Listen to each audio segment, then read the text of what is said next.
A continuación, vostede vai ver unha reportaxe 2 veces seguidas. Tome as notas que precise.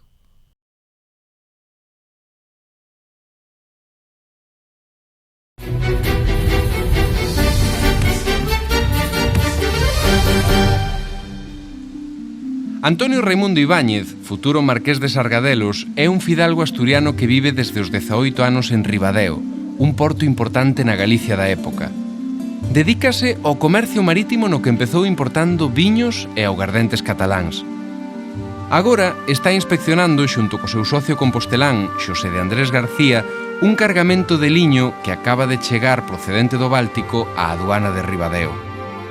Nos últimos anos, a demanda de lenzos galegos medraba, tanto nos mercados casteláns como nos ultramarinos, grazas á apertura do Porto Coruñés ao comercio directo con América en 1765.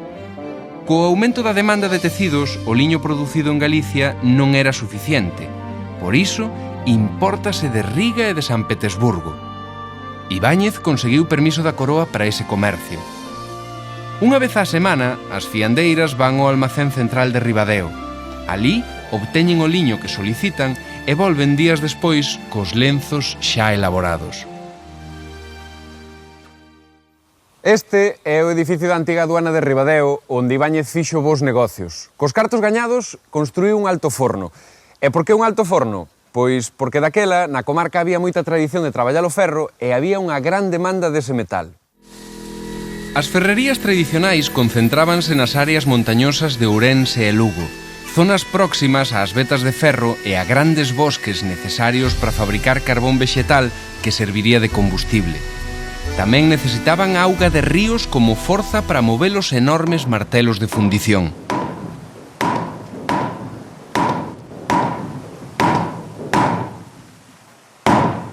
Esta ferrería da Penacova é un exemplo das ferrerías tradicionais que xa funcionaban no século XVI e que seguían traballando no XVIII, cando Ibáñez tentou superar tecnolóxicamente este tipo de instalacións e construir un alto forno como os ingleses, algo totalmente novo en España.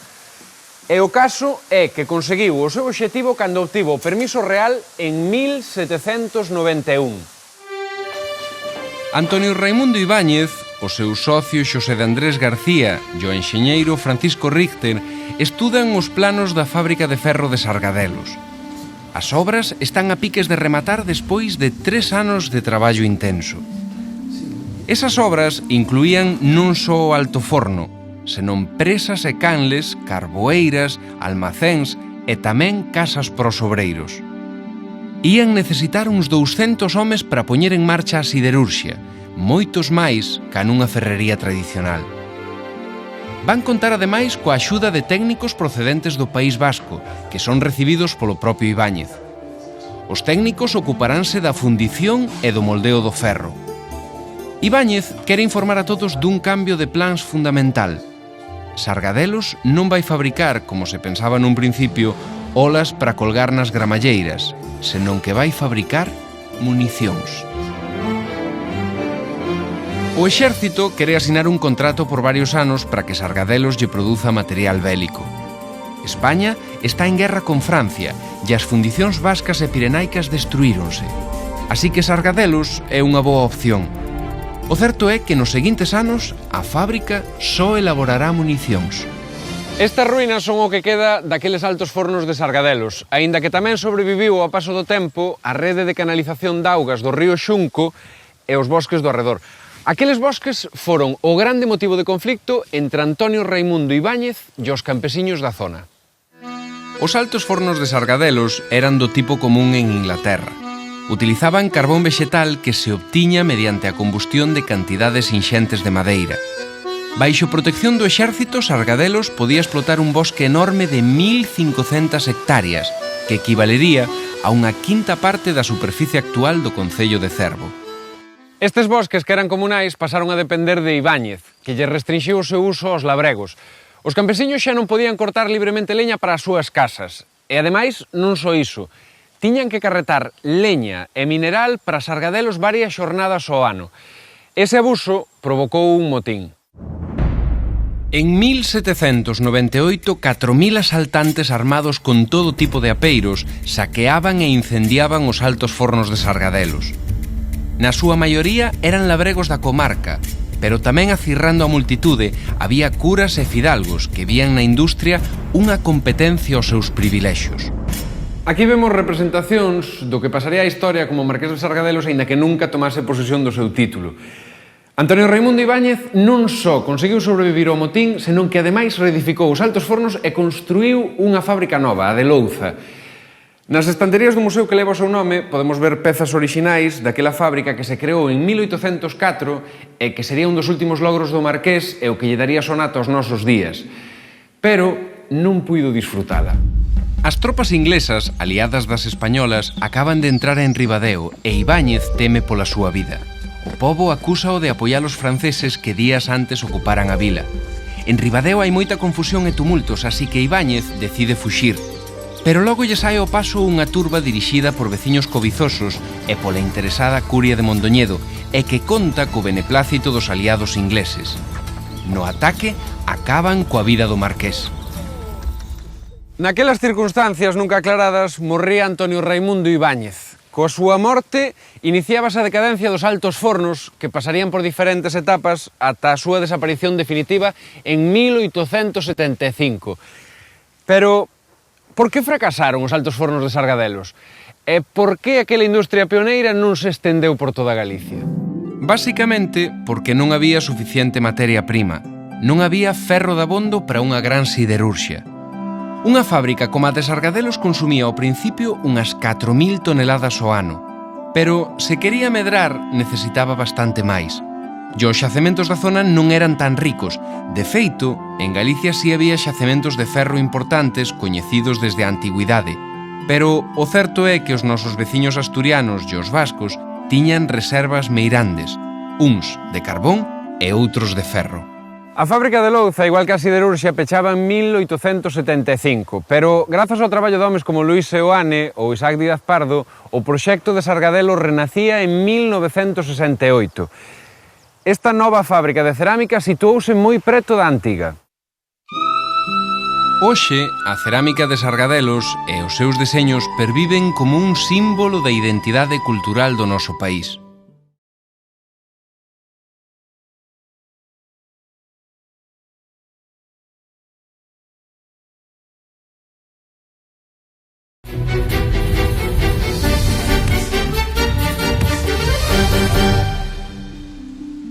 Antonio Raimundo Ibáñez, futuro Marqués de Sargadelos, é un fidalgo asturiano que vive desde os 18 anos en Ribadeo, un porto importante na Galicia da época. Dedícase ao comercio marítimo no que empezou importando viños e augardentes cataláns.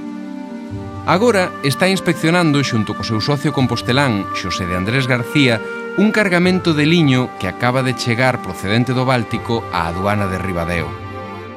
Nos últimos anos, a demanda de lenzos galegos medraba, tanto nos mercados casteláns como nos ultramarinos, grazas á apertura do Porto Coruñés ao comercio directo con América en 1765. Co aumento da demanda de tecidos, o liño producido en Galicia non era suficiente.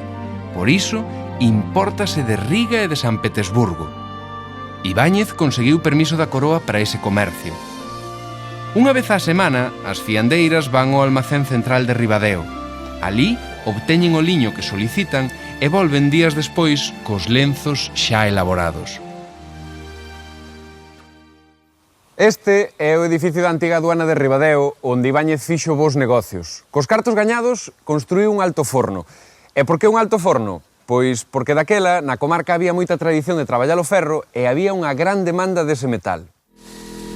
As ferrerías tradicionais concentrábanse nas áreas montañosas de Ourense e Lugo, zonas próximas ás vetas de ferro e a grandes bosques necesarios para fabricar carbón vexetal que serviría de combustible. Tamén necesitaban auga de ríos como forza para mover os enormes martelos de fundición.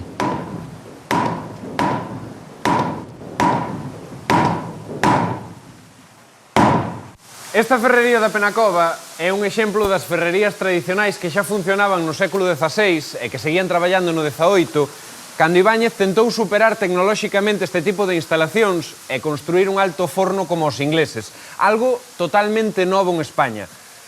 E o caso é que conseguiu o seu obxectivo cando obtivo o permiso real en 1791. Antonio Raimundo Ibáñez, o seu socio Xosé de Andrés García e o enxeñeiro Francisco Richter estudan os planos da fábrica de ferro de Sargadelos. As obras están a piques de rematar despois de 3 anos de traballo intenso. Esas obras incluían non só o alto forno, senón presas e canles, carboeiras, almacéns e tamén casas para os obreiros. Ían necesitar uns 200 homes para poñer en marcha a siderurxia, moitos máis ca nunha ferrería tradicional. Van contar ademais coa axuda de técnicos procedentes do País Vasco, que son recibidos polo propio Ibáñez. Os técnicos ocuparánse da fundición e do moldeo do ferro. Ibáñez quere informar a todos dun cambio de plans fundamental. Sargadelos non vai fabricar, como se pensaba nun principio, olas para colgar nas gramalleiras, senón que vai fabricar municións. O exército quere asinar un contrato por varios anos para que Sargadelos lle produza material bélico. España está en guerra con Francia e as fundicións vascas e pirenaicas destruíronse. Así que Sargadelos é unha boa opción. O certo é que nos seguintes anos a fábrica só elaborará municións. Estas ruínas son o que queda daqueles altos fornos de Sargadelos, aínda que tamén sobreviviu ao paso do tempo a rede de canalización de augas do río Xunco e os bosques do arredor. Aqueles bosques foron o grande motivo de conflicto entre Antonio Raimundo Ibáñez e os campesiños da zona. Os altos fornos de Sargadelos eran do tipo común en Inglaterra. Utilizaban carbón vexetal que se obtiña mediante a combustión de cantidades inxentes de madeira. Baixo protección do exército, Sargadelos podía explotar un bosque enorme de 1.500 hectáreas, que equivalería a unha quinta parte da superficie actual do concello de Cervo. Estes bosques que eran comunais pasaron a depender de Ibáñez, que lle restrinxiu o seu uso aos labregos. Os campesiños xa non podían cortar libremente leña para as súas casas. E ademais, non só iso, tiñan que carretar leña e mineral para Sargadelos varias xornadas ao ano. Ese abuso provocou un motín. En 1798, 4.000 asaltantes armados con todo tipo de apeiros saqueaban e incendiaban os altos fornos de Sargadelos. Na súa maioría eran labregos da comarca, pero tamén acirrando a multitude había curas e fidalgos que vían na industria unha competencia aos seus privilexios. Aquí vemos representacións do que pasaría a historia como Marqués de Sargadelos aínda que nunca tomase posesión do seu título. Antonio Raimundo Ibáñez non só conseguiu sobrevivir ao motín, senón que ademais reedificou os altos fornos e construiu unha fábrica nova, a de Louza. Nas estanterías do museo que leva o seu nome podemos ver pezas orixinais daquela fábrica que se creou en 1804 e que sería un dos últimos logros do Marqués e o que lle daría sonata aos nosos días. Pero non puido disfrutala.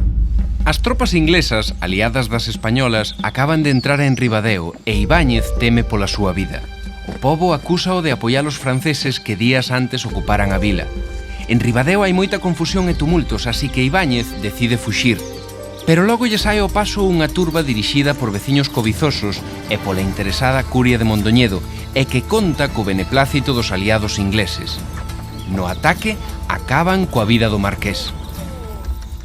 Naquelas circunstancias nunca aclaradas, morría Antonio Raimundo Ibáñez. Coa súa morte, iniciábase a decadencia dos altos fornos, que pasarían por diferentes etapas ata a súa desaparición definitiva en 1875. Pero, por que fracasaron os altos fornos de Sargadelos? E por que aquela industria pioneira non se estendeu por toda Galicia? Básicamente, porque non había suficiente materia prima. Non había ferro dabondo para unha gran siderurxia. Unha fábrica como a de Sargadelos consumía ao principio unhas 4.000 toneladas ao ano, pero se quería medrar necesitaba bastante máis. E os xacementos da zona non eran tan ricos. De feito, en Galicia si había xacementos de ferro importantes coñecidos desde a antigüidade, pero o certo é que os nosos veciños asturianos e os vascos tiñan reservas meirandes, uns de carbón e outros de ferro. A fábrica de Louza, igual que a siderurxia, pechaba en 1875, pero grazas ao traballo de homes como Luís Seoane ou Isaac Díaz Pardo, o proxecto de Sargadelos renacía en 1968. Esta nova fábrica de cerámica situouse moi preto da antiga. Hoxe, a cerámica de Sargadelos e os seus deseños perviven como un símbolo da identidade cultural do noso país.